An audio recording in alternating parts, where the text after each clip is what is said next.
Shalom, saudara-saudara pejuang iman. Kita bersyukur akan kasih Tuhan dalam hidup kita, sehingga kita bisa berjumpa kembali saat ini.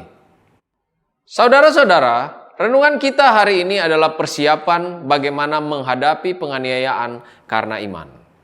Bapak Ibu Saudara yang dikasihi oleh Tuhan, Efesus 11 berkata, "Kenakanlah seluruh perlengkapan senjata Allah supaya kamu dapat bertahan melawan tipu muslihat iblis."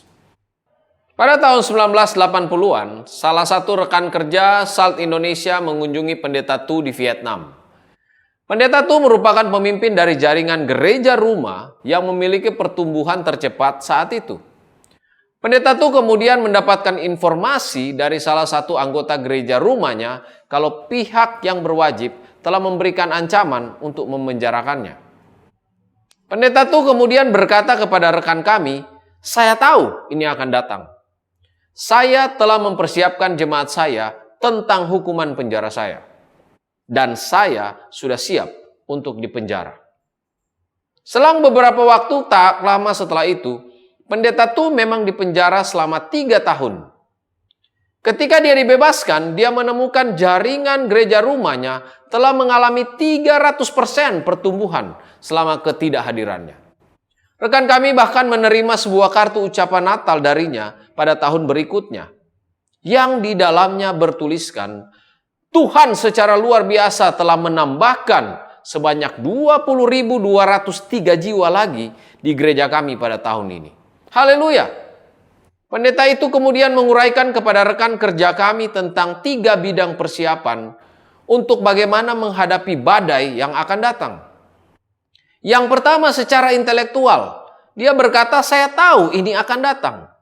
Yang kedua, secara praktis, "Saya telah mempersiapkan jemaat saya tentang hukuman penjara saya."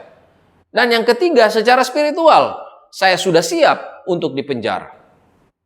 Persiapan secara intelektual meliputi apa? Pemahaman tentang apa yang diajarkan Alkitab mengenai penganiayaan.